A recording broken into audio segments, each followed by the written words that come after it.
Good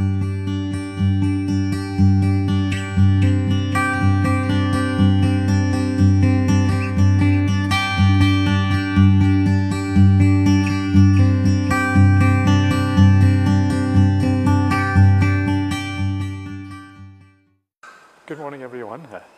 Nice to see you all. Nice to see some good old friends that I've known for a long time. And every time I come to Sri Lanka, I see some of these old friends again, which is marvelous.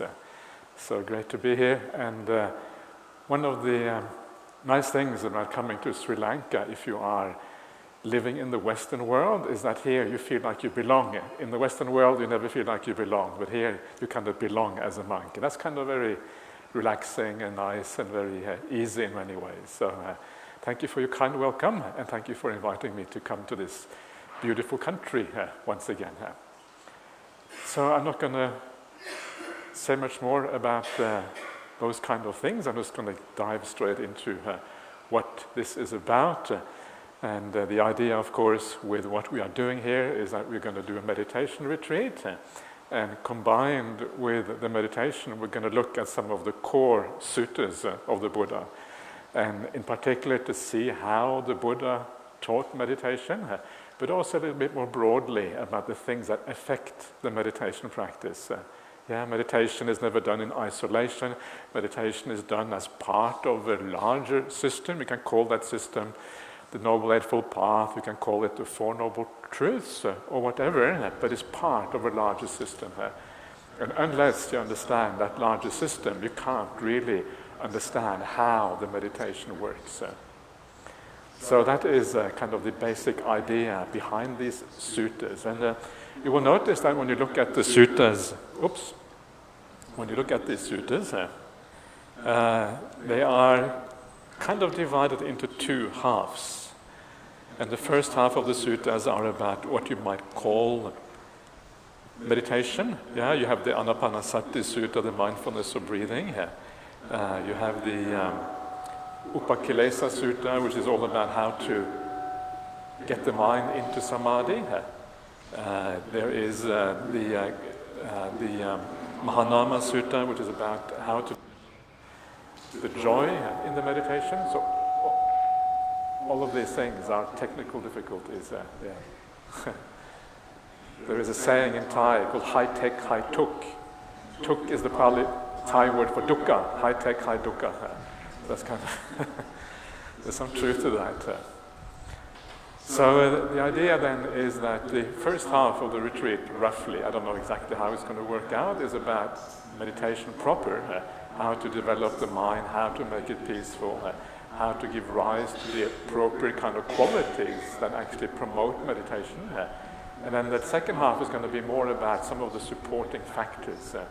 And these supporting factors, they're often called the development of sanya in the suttas. If you look at the Anguttara Nikaya, the Anguttara Nikaya is all about, has a lot of suttas on sanya, how to develop your perception, how to see the world in such a way that it supports the meditation practice. And so these things often go together, and very often in the Buddhist world we talk about samatha and vipassana. And for me, the idea of developing perception is actually a very important part of what you might call vipassana practice. Because it is about seeing the world in the right way. And of course, that is exactly what vipassana, seeing clearly. Some people call it insight, but I prefer seeing clearly. That's exactly what it is about. These are kind of the two halves, if you wish, of this retreat, and we're going to delve into this in quite a bit of detail, and there will be lots of opportunities for you to ask questions or to discuss with me and to disagree with me. If you disagree with me, that's fine. You're very welcome to disagree with me. I promise not to get upset. If I get upset, I'll keep it inside. You won't be able to see if I get upset. So that's kind of a good idea, good news. But it's nice to have a good discussion. And sometimes by discussing a bit, you learn much more than just by having a one-way communication, from a teacher to a listener. So it's nice to have that opportunity to discuss a little bit. So that is the outline of what this retreat is about. And if you don't like that outline, I'm not going to change it anyway, so you better try to like it and so see what happens. So that's kind of the way it's going to work out.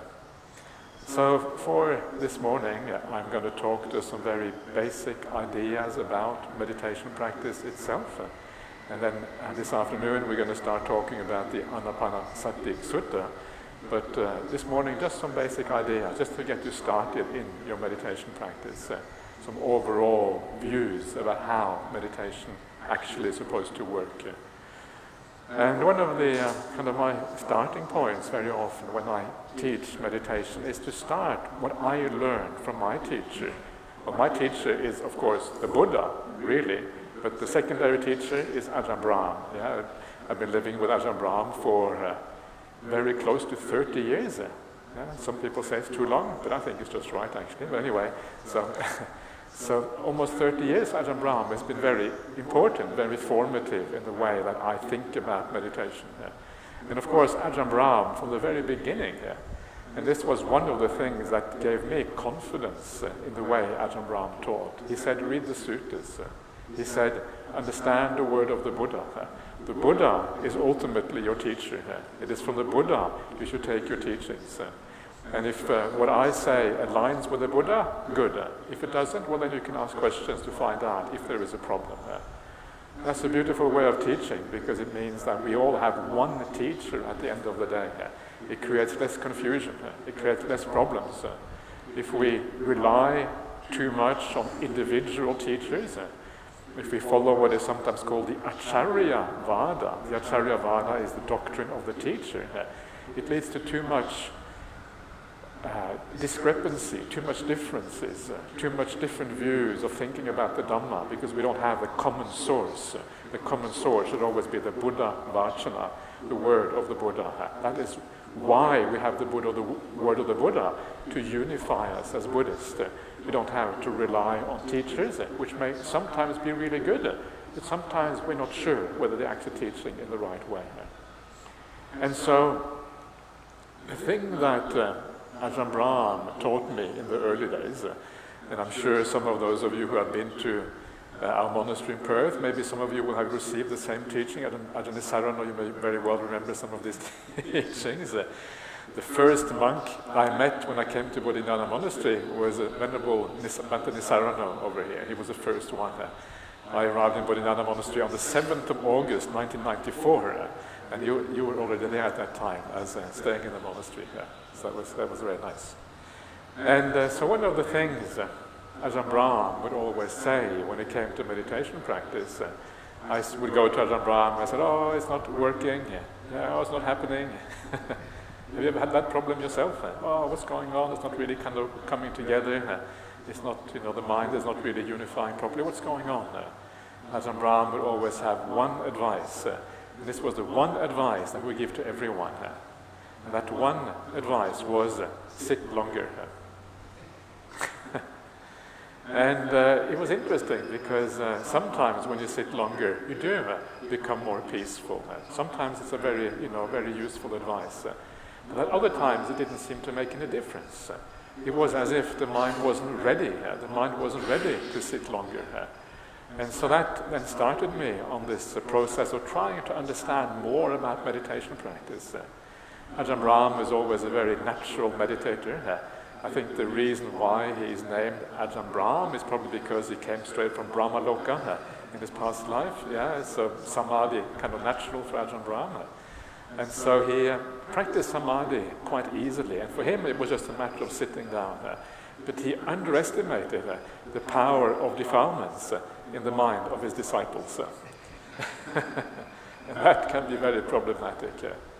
And so I started reading more in the suttas, because I realized that to really be able to understand this meditation practice, yes, you have the teacher Ajahn Brahm, but what does the Buddha have to say about this?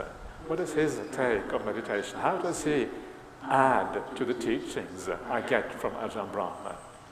And so that is where my exploration of the sutta started. So I started learning Pali straight away. In those days, Ajahn Brahm would actually teach Pali at our monastery. So I started that straight away, and then gradually getting into the suttas, which was very, very useful. And there's still a little bit of a squishy noise in the thing over here.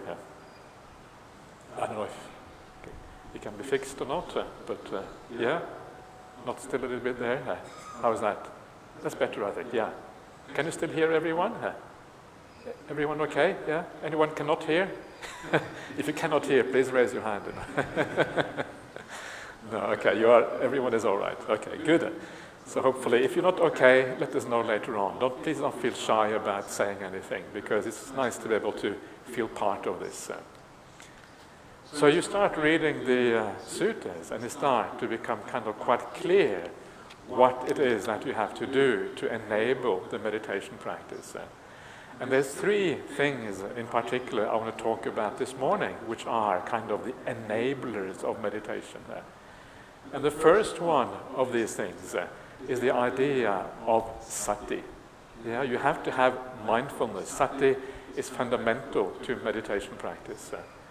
And in fact, when you start reading the suttas, when you start reading the various suttas about meditation, Anapanasati sutta, Satipatthana sutta, in particular those two suttas, they both begin with sati at the very beginning here. Yeah, Parimukkhang satting upatapetva. Yeah, in the Anapanasati sutta, having established mindfulness, parimukkhang in front of you, something like that. Yeah, and this is always the beginning here. In the Satipatthana sutta, it says satima, having mindfulness. Yeah, it's right there. And so meditation always begins with mindfulness. And if you haven't got that mindfulness, that is where the problem arises. So mindfulness is one of these factors that is so important. And so I would always encourage anyone who is part of the, if you do meditation, to do things in the right order. Make sure that you have reasonably good sati, mindfulness, before you actually start focusing on the meditation object, like the breath or whatever else it is that you do, vipassana object or whatever. Always have mindfulness first of all. And this is a very important point, because I have noticed in my life how easy it is. You sit down and you're told, okay, go watch the breath. You're not really told how to establish your mind properly first of all. And then you can waste so much time. And you can just go into states that are dull. You can go into the states of tinamida. You go into all of these problems. And you never really come out because you haven't followed the process in the right way. So very important to get this sati first of all. So what is it that supports sati? And the first thing that supports sati is basically the idea of letting go. Letting go of things. Anupadana, maybe, could be called. That is a word that occurs sometimes in the suttas. Not holding on to things. And so letting go is one of those powerful things that we need to do at the outset of the meditation. And so what I will talk about this morning is some ideas about letting go, how to learn letting go in the right way. But the other thing that is really important in meditation is the idea of enjoying it. Enjoying what you're doing. This is such an important thing. And whenever you read the suttas, whenever you read the various kinds of things that I will also be discussing here, the idea of piti, the idea of sukha, the idea of some kind of enjoyment, pamujja, all of these things are critical for the meditation to work. Every aspect of the Buddhist path is a path of enjoying what you're doing. And that enjoyment is what allows you to stay with the meditation object. It is impossible to stay with a meditation object if you don't enjoy it. If you have too much dukkha, it is not really working out. The mind is going to rebel. The mind is not going to want to stay with the meditation object. So this is also another fundamental part of the whole idea of meditation here. So three things then I'm going to talk about fairly briefly. The idea of letting go, mindfulness, and the idea of enjoying the meditation. Three things. And I will start with letting go, because that is letting go is that something that we need to do from the very start, and it carries on all the way to the very end of the path. All the way along, you have the idea of letting go. But from the very beginning, we need to learn how to let go in the right way. So I will discuss this first of all. So,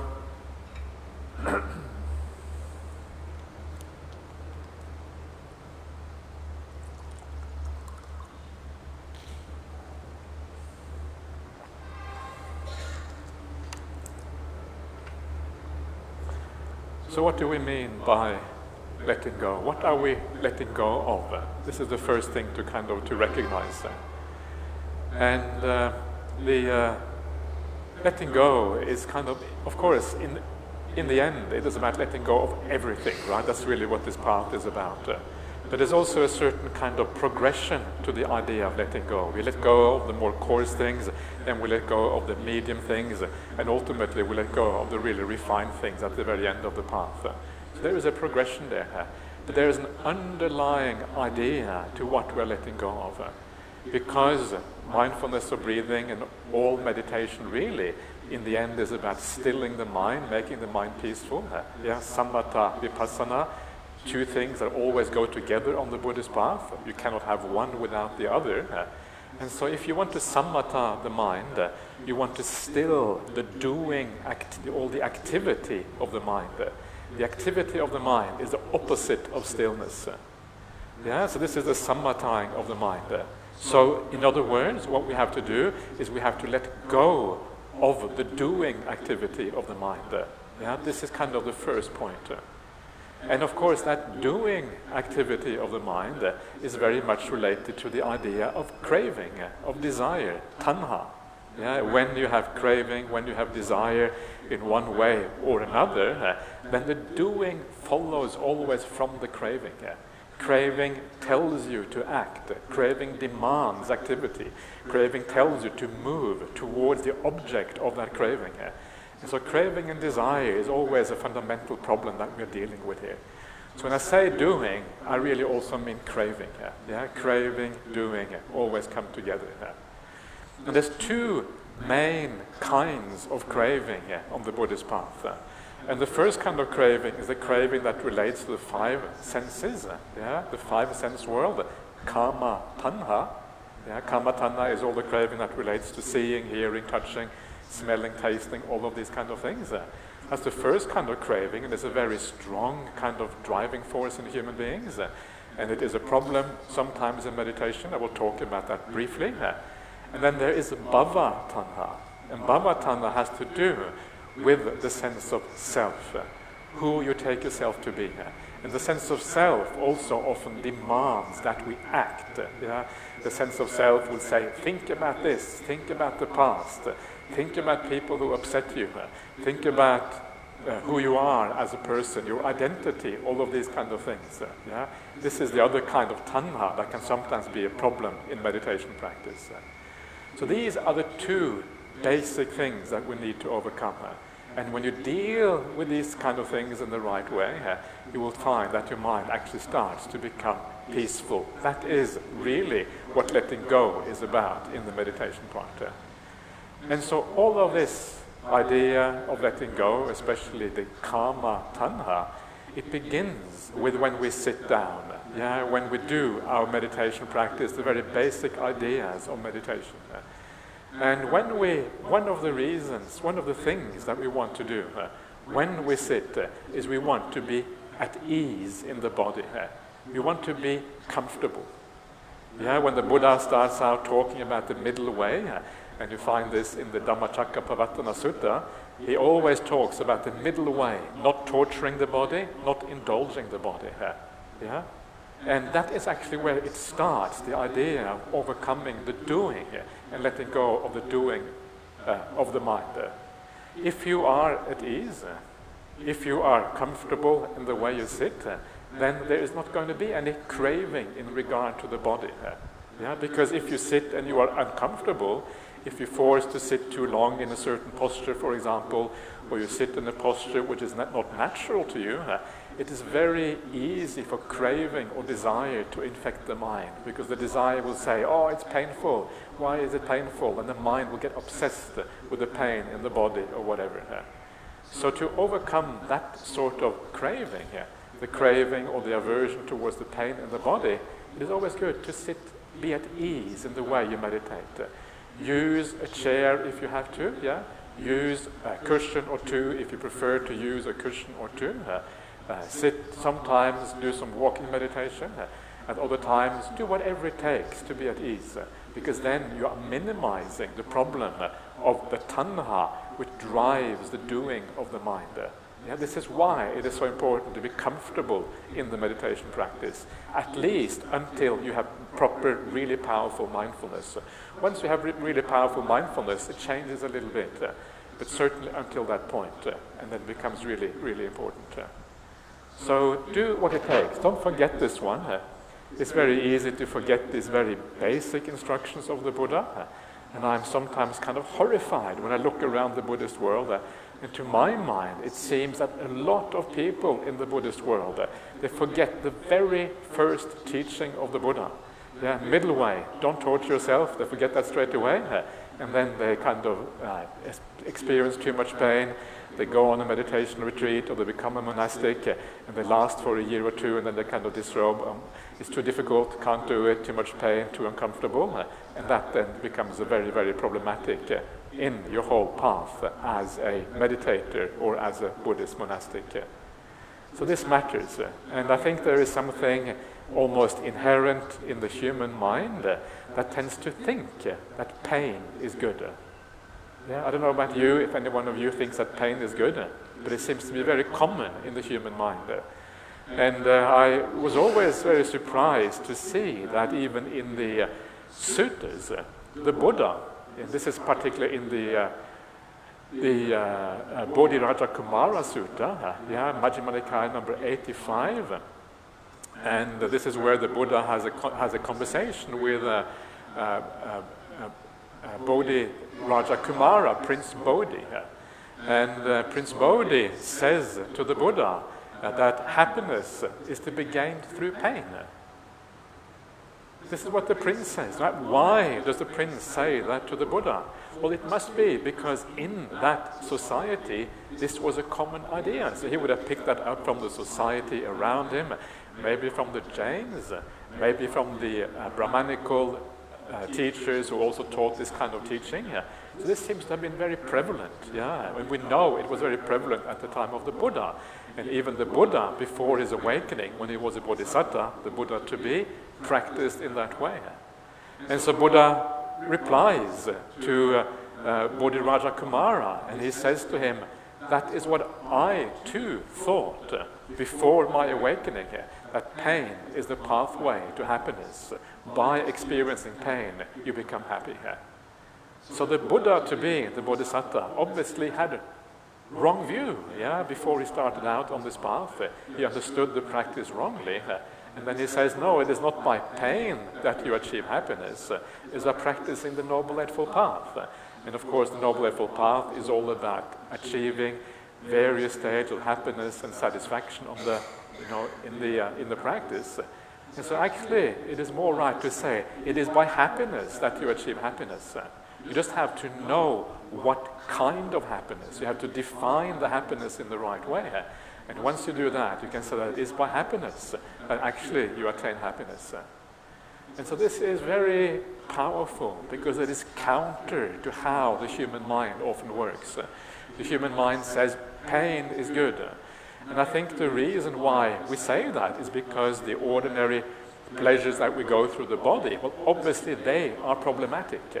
And so we think because they are problematic, the kama chanda, because we think that is problematic, we think that by having pain in the body, we are countering that kama chanda. It's like we are using pain to overcome happiness, and then we can kind of move forwards. But that is not how it works, says the Buddha.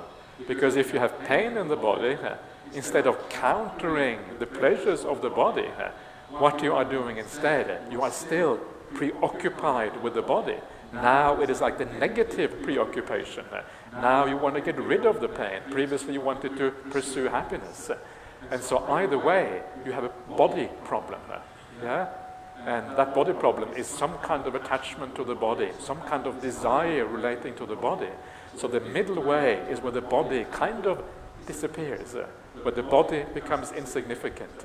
And then that is the first kind of letting go we should do on this path, overcoming the problem of the body. So again, that means being at ease when you meditate, finding a comfortable posture for yourself. It means changing your posture if you have to during meditation. If it gets really uncomfortable, please change your posture. It's the only sensible thing to do after a while. And then I think you are roughly on the right track. Once your meditation starts to work, it won't be a problem anymore, because the deeper your meditation is, the more kind of the body just fades out anyway. It becomes irrelevant, so after a while it's fine. But in the beginning especially, it is very important to get these things right. So this is a kind of letting go, right? Where the body sort of just kind of fades away into the background in this way. The second kind of letting go that you want to do in your meditation, once you have settled down, you find a good posture for yourself, you kind of allow the world to fade away a little bit, you sit, you wait. The second thing is always to feel the content of your mind, understand what is happening inside of you right now. Do you have any defilements? Are you feeling at ease? Are you feeling comfortable mentally? And what you will find is that sometimes there may be some defilements in the mind that are really troubling you. And if the defilements are very strong, don't even try to meditate. Overcome the defilements first of all. Especially defilements like ill will. Maybe someone has kind of done something silly or whatever happens, or of course if there's some kind of strong desire, for example, pain in the body or whatever, always ensure that you overcome those defilements first of all. And there are many different ways of doing that, and I'm sure you know some of the famous ways that you find in the suttas. We're going to have a look at the Agattapadivinaya Sutta later on, a very famous sutta in the Anguttara Fives, which talks about how to overcome ill will and resentment in the practice. But whatever it takes, if you have to get up and do some walking meditation, if you have to go back and just kind of reflect a little bit and have a cup of tea, or whatever it is, do what it takes to kind of overcome those defilements. Because if they are too strong, it's often very unproductive to sit down and try to meditate with those kind of things in the mind. And then when you feel reasonably peaceful, if there are some small defilements, and of course there are always some small defilements going on, it is not really a problem. But the overcoming those big ones actually matters quite a lot. Overcoming the kama chanda, the ordinary desires of the world, you do it by being comfortable. And if you have some other things, whatever it might be going on in your mind, then do some of those contemplations that you have to do to overcome those things. Or do some walking meditation, or just take a break and just wait. Sometimes you just have to wait, and it kind of disappears by itself after a while if you just wait in the right way. So this is an important part of the idea of letting go, understanding the things that you cannot take with you. So start off finding the right posture, letting go of the unskillful, the akusala, vitaka of the mind. And when you do that, then you're heading in the right direction. So then you are kind of happily sitting there, because now you are kind of at least on the right track, roughly. And then, of course, there are many more things that you have to let go of in this practice. And one of the things that you have to let go of is all the sounds outside of you. It is very easy to get disturbed by sounds. And you have probably noticed this. Sometimes you can even become quite peaceful, and still the sounds may actually be disturbing.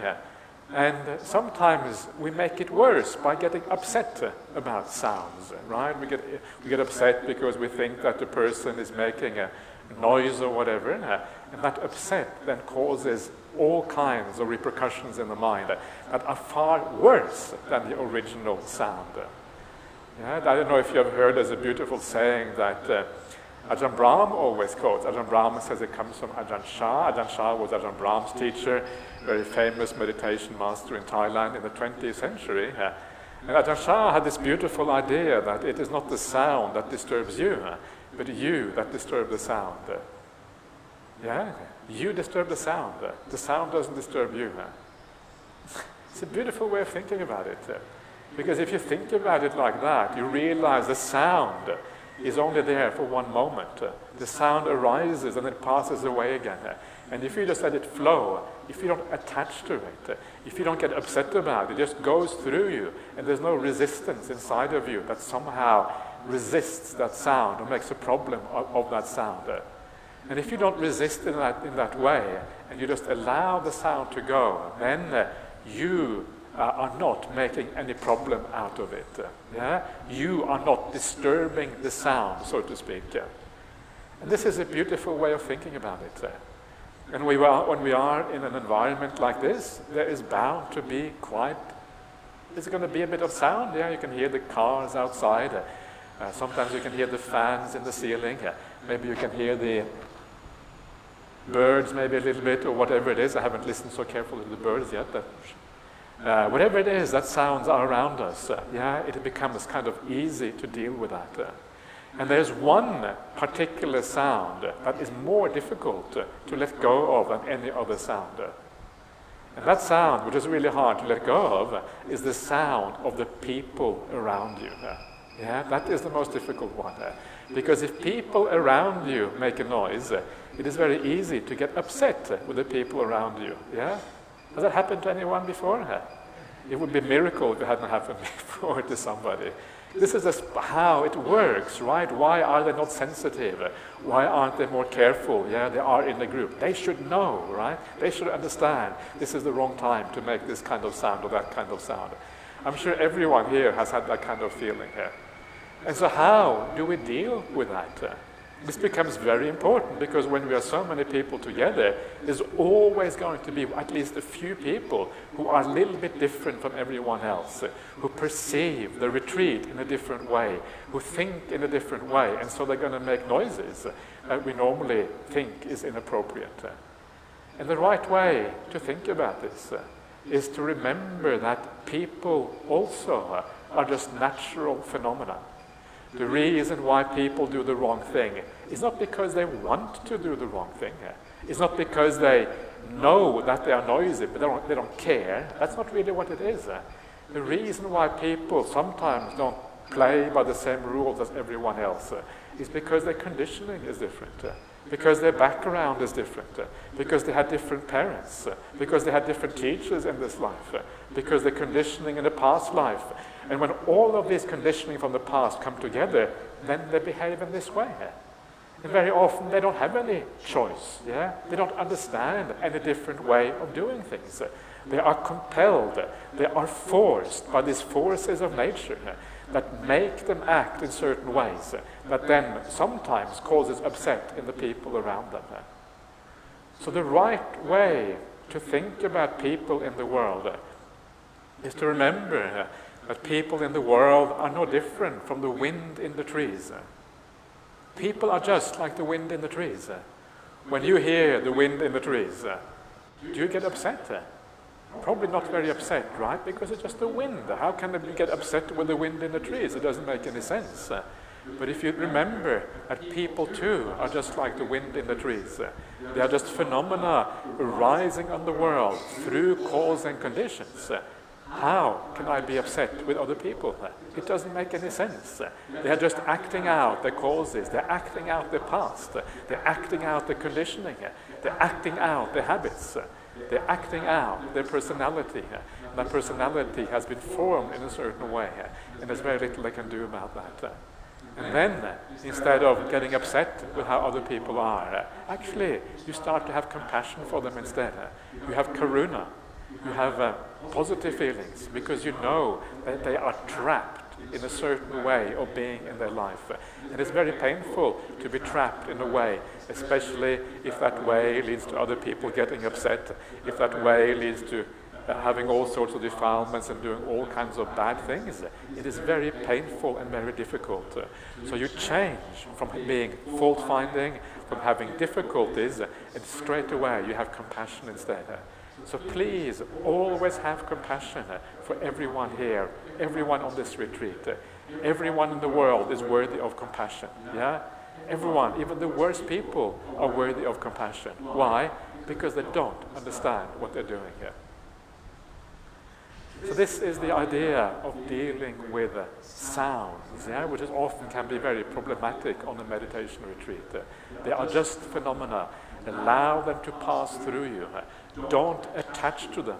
Don't make a problem out of them, because that is where the sound really becomes a problem. So that is the idea of letting go of the sounds in the world, the sounds around us.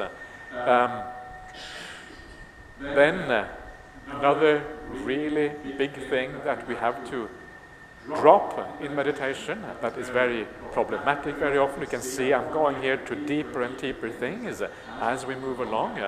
Another very important one is the idea of the thinking mind. This is one of those perennial questions you get always when you teach meditation, is how do you drop the thinking mind? How do I stop thinking?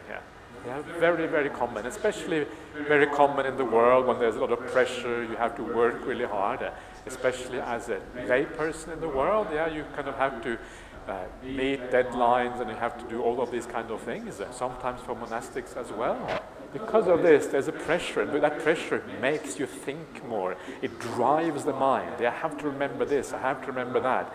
I have to kind of get things done for the deadline, all of these kind of things.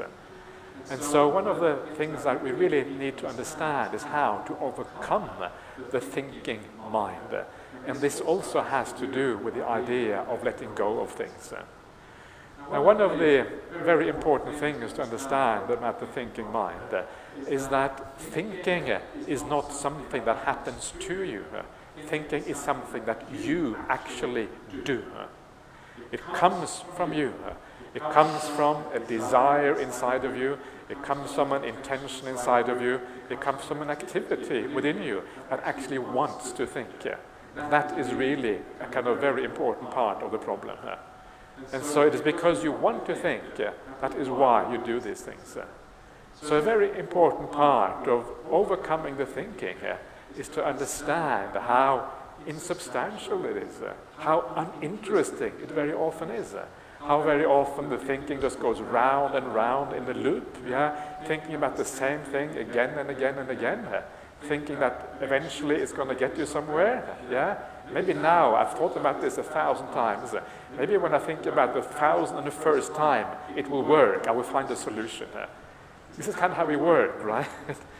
It's like, and this is kind of humanity for you, or animals or whatever. We do the same thing again and again and again, even though we know that it doesn't work. And the reason we do that is basically just because of the habits of the mind. We're habituated to do things in a certain way, and so we can't really step back and allow it all to fade away and to let go of it. We just do things again and again and again. So one of the beautiful things to do in your meditation practice as you start to become peaceful is to get more perspective on your thinking mind. Start to see it for what it is. The reason why we think the thinking is so important, one of the reasons, is because the thoughts feel like my thoughts. I am thinking this thought, and because I am thinking this thought, it is important.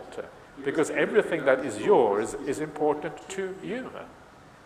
So you identify with these thoughts.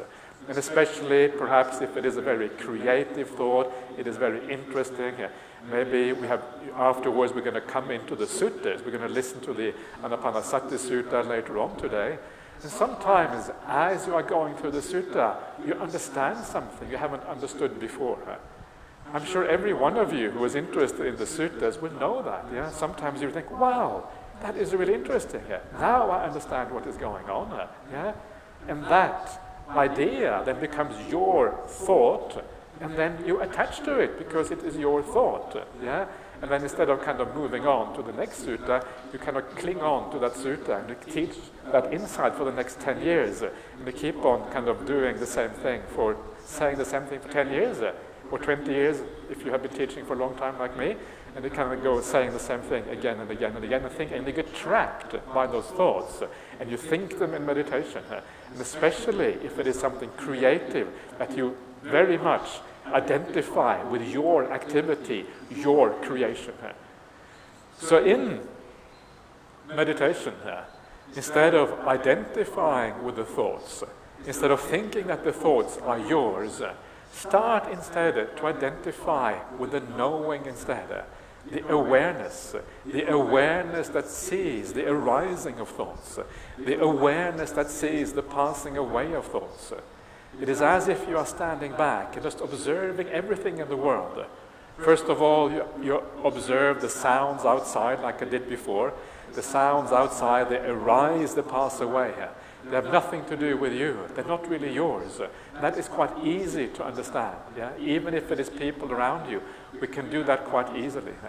But then you take the same idea with the sound and take it into your inner mind, the sounds inside of you.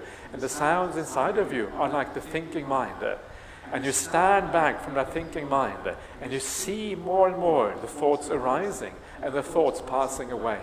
They become objects in your mind.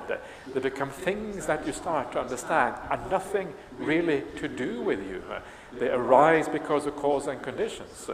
Some of those cause and conditions are your habits from the past. Some of those cause and conditions are whatever we are doing in the present. And when all of those things come together, then the thinking arises. And it can be very hard. And very often why it is hard to see this, and I think everyone sometimes gets trapped by the idea that it is your thinking mind. The reason why it is hard is because it is often your intention, your desire, your will to think that particular thought. And if you think, I want to think this thought, of course, that very idea that you are doing it, it is coming from you within, that makes it also your thought. So part of this is also to understand that a lot of that doing activity, that intention to think, that itself is often not really coming from you. Yeah? These are cause and conditions coming from the past. And very often you can see that precisely because your thinking goes in circles around and around and around. It's obvious that this is about habits and about all of these kind of things. And you start to understand that even your intentions that drive this thinking process, all of this to a large extent is really out of control. It is happening to you. It is not really so much you doing it. And the more you can see it as it happening to you, the more you can stand back and be the observer that kind of watches the whole show but doesn't really buy into it, the more you can let go of that thinking mind. So this is one way of understanding about the thinking mind, letting go of the problem that arises in this way. Another very important way of letting go of the thinking mind is to find something that is more interesting than the thinking mind. And of course, what is more interesting than the thinking mind is the enjoyment of the meditation.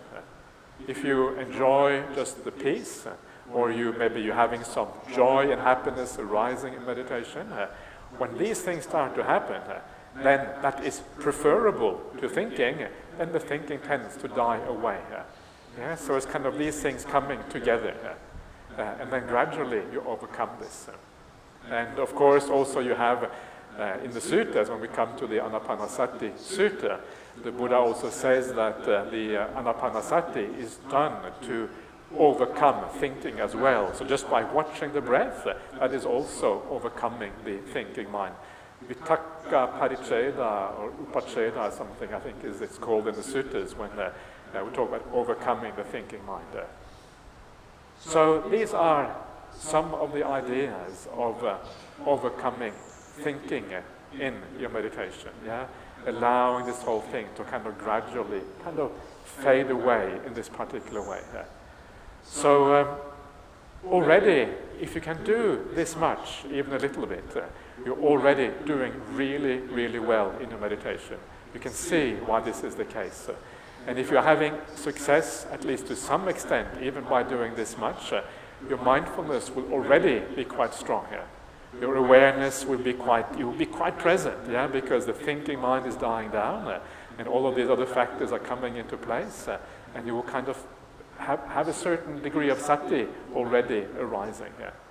And so once that sati has arisen in this way, then you can come back to this idea that Ajahn Brahm was talking about, that you don't actually have to do anything in your meditation. Once you come to mindfulness, all you have to do is sit longer. And as you sit longer, because your mindfulness is already strong, that mindfulness will enable the mind to overcome any further problems. So you just sit and you wait. And you have this idea that Ajahn Brahm sometimes talks about, the Teflon mind. The Teflon mind is the mind that doesn't attach to anything that is happening inside or outside. It just observes. It is just aware. You identify fully with the awareness and not with the things that are going on there. And so things pass and they pass away. They arise and pass away. Yeah? And as they arise and pass away, they don't have any imprint on your mind. They don't leave a residue in your mind that causes problems for you. All you do is you just observe. And if you are able to do this, if you have a powerful mindfulness in this way, what you will find is that gradually things become more and more peaceful. More and more things just fall away. More and more things become kind of irrelevant. And peace gradually happens all by itself. All you have to do is to be mindful. All you have to do is to be aware. All you have to do is carry on with the practice. And there is like an automatic progression. Any remaining tinamidda, tiredness and lethargy, any remaining restlessness, any remaining thinking, any remaining desires you may have, all of that, you're just observing it. And through the power of observation, the power of the mindfulness, all of these things gradually just go away, disappear, go down and down and down, until eventually, of course, you start to get into some very deep meditation. So this is kind of the idea of establishing mindfulness first of all, letting go of all of these problematic phenomena. Then when you let go of them, mindfulness arises, then awareness looks after the rest of the journey. But sometimes this is not enough. A very important ingredient in all of this, and this is one of the things I mentioned at the very beginning, a very important ingredient is the idea of enjoying the practice. If you don't enjoy what you're doing, you will not be able to sustain the mindfulness. So start from the very beginning, start to look for the enjoyable part of meditation, look for the kind of delightful aspects of meditation, and those delightful aspects can take many forms. One of the forms of delight is sometimes just being able to not having anything to do, not rushing around in our lives, not having all of these duties that we have to do, and just feeling how delightful it is just to be able to sit back and to be peaceful. Wow, nothing to do. What a wonderful thing that is. Gee, I've been doing so much, I've been doing too many things. Why have I been doing so many things? Well, what a wonderful thing it is to be able to be here and just chillax and just enjoy yourself, not doing anything. Make sure you translate chillax properly, Venerable Dhammita. I'm not sure what the Sinhala term for chillax is, but anyway, I'm sure you can find a suitable one. So you just enjoy the peace.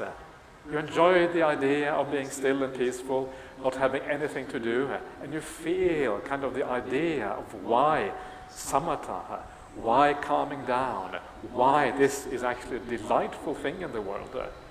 And it's surprising in the modern world there are many people who don't know how to relax. They're always on their mobile phones, and they're always kind of doing things, always very busy.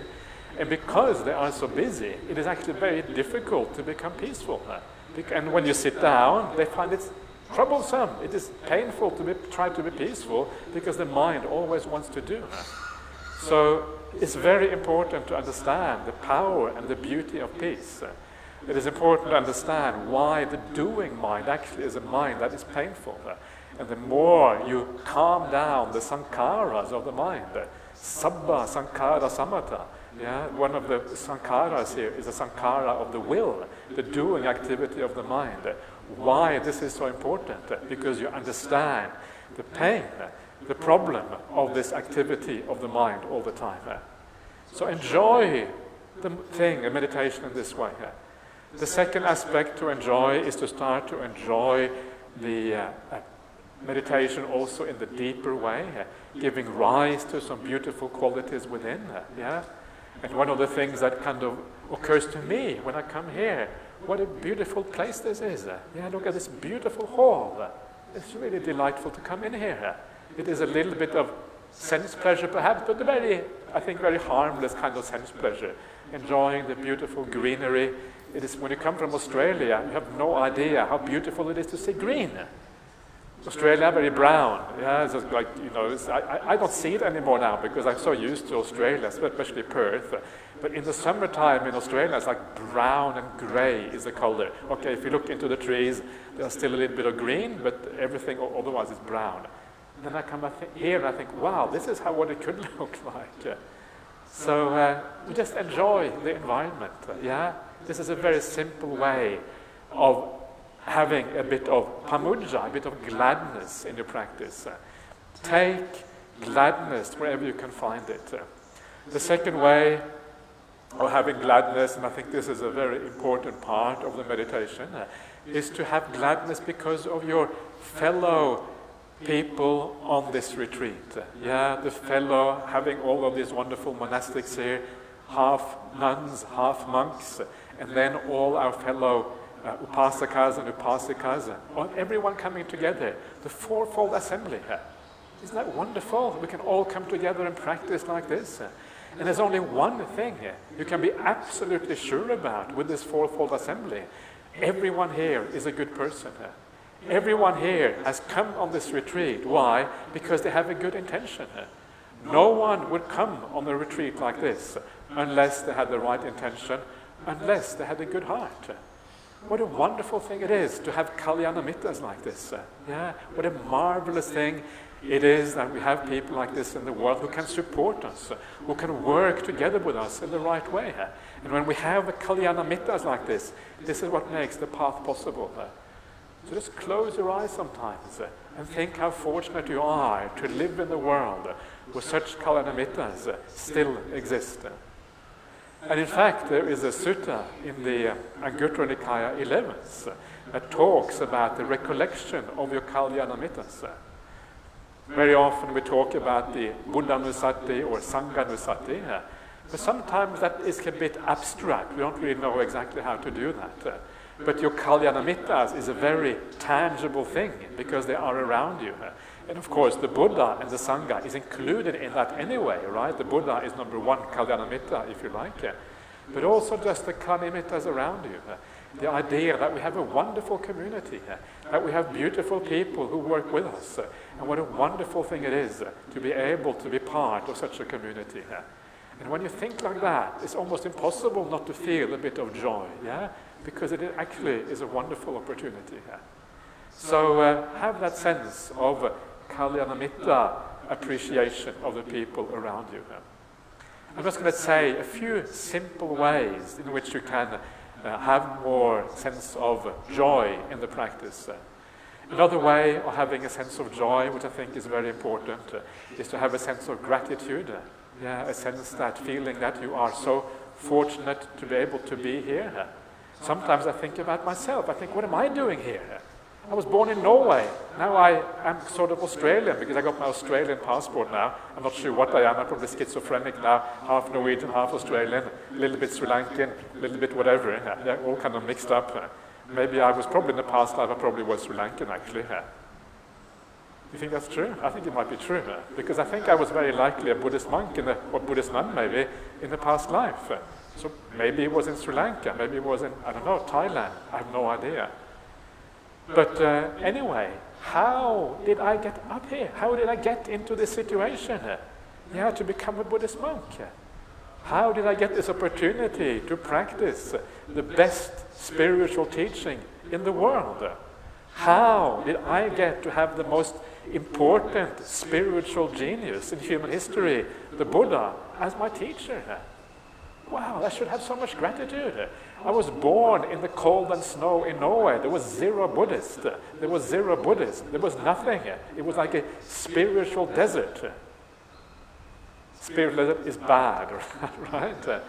And then somehow I came to Buddhism. Somehow I ended up like this. And now I have everyone here as my Kalyanamitas. Wow, I should be so grateful for this, for having this opportunity. It is not at all a given. It is not at all a given I will have this in the future. How long am I going to live? When will I die? Where will I get reborn in my next life? I should have so much gratitude for being able to be here with everyone today. We don't know the cause and conditions that have brought us together here now. Those causes and conditions are often very fragile. We don't know how long it will last. This is why you should have gratitude for being in the presence here of the Buddha, Dhamma, Sangha in this way, being able to practice with your Kalyanamitas and see how fortunate you are to be in this particular situation. So these are some of the ways of being able to develop a sense of contentment, a sense of peace, a sense of enjoyment with what you're doing. And when you bring this into your meditation, when you add that to the idea of mindfulness, then the present moment becomes a happy moment.